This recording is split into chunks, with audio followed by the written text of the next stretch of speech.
la toute première journée, dans leur carrière débutante de parlementaire, les 3 nouveaux élus du groupe socialiste ont tout de suite été jetés dans le bain médiatique. Il faut dire qu'en redevenant la première famille politique, le PS et ses 26 députés étaient l'objet de toutes les attentions à la Chambre côté francophone, malgré l'absence remarquée ce matin d'Elio Di Rupo.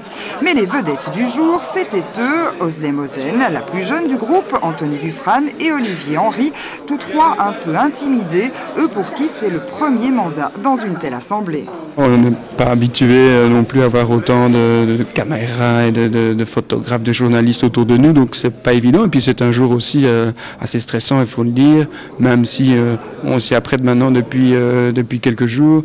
Bah, le jour J arrive et donc on est un peu stressé effectivement. Mais ça commence à se détendre. L'ambiance est très bonne dans le groupe. Et puis on a une réunion avec le groupe PS où on a encadré un petit peu le travail que nous allons faire aujourd'hui, nous donner quelques consignes, ce qui permet d'être plus relax. Un peu ému d'une part, stressé parce que c'est un tout nouveau métier, on va le dire pour moi, qui se profile, mais à la fois heureux aussi de m'être confié cette responsabilité par les lecteurs et j'essaierai de me montrer à la hauteur des espérances de mes concitoyens. C'est assez impressionnant, les lieux, on a des nouveaux collègues, tout est nouveau, donc il faut un petit temps d'adaptation. Être la plus jeune du groupe, c'est aussi une responsabilité ? Une responsabilité, oui et non, parce que je trouve que l'équipe est bien, c'est vraiment une bonne équipe faite de personnes avec de l'expérience et des plus jeunes. Et j'espère que tout ça, ça va être assez soudé et qu'ils vont nous aider, en tout cas nous conseiller. On est heureux d'être devenu la première famille politique du pays et d'être aussi le groupe le plus important du côté francophone. Et puis nous, les Carolos, on est un groupe...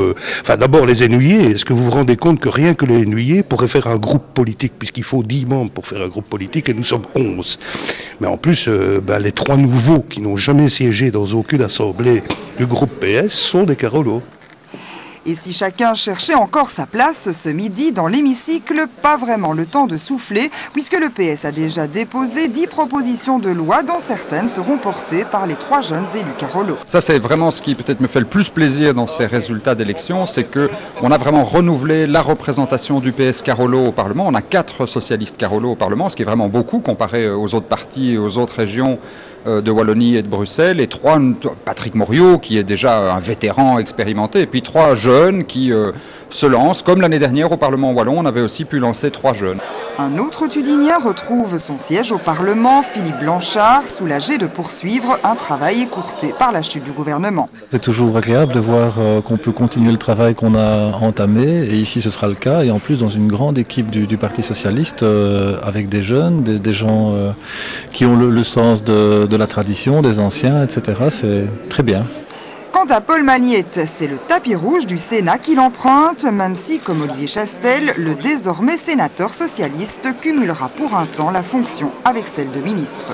On vient prêter serment parce qu'on ne sait pas ce que sera la suite, et temporairement, je suis ministre démissionnaire et sénateur en même temps, mais c'est une situation qui ne doit pas durer.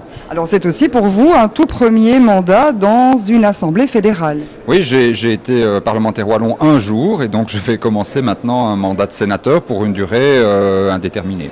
Paul Magnette n'en dira évidemment pas plus sur la suite de sa carrière politique qui dépendra en partie de celle de son président Elio Di Rupo. La validation des élections prenant moins de temps au Sénat qu'à la Chambre, Paul Magnette était aux premières loges pour immortaliser la prestation de serment de ses protégés. Mais il a fallu faire preuve de patience. À peine ouverte, la séance a été interrompue pendant plus d'1 heure pour la vérification en commission du respect des conditions d'éligibilité. Ensuite, il a fallu procéder à la lecture fastidieuse des rapports circonscription par circonscription, BHV posant un nouveau problème et faisant l'objet d'un vote à la demande des extrémistes flamands. Les élus ennuyés ont dû attendre 17 heures pour jurer d'observer la Constitution et parfois même dans les 2 langues, comme pour Olivier Chastel. Charleroi et Thoin ne sont désormais plus représentés que par le MR et surtout le PS, puisque le CDH et Écolo n'ont plus d'élus issus de ces 2 arrondissements. La séance de ce mardi, malgré sa longueur, s'est limitée à la vérification, la légalité et à la prestation de serment de ses 150 députés. Pour la désignation de son bureau, la Chambre devra se réunir une nouvelle fois le 20 juillet.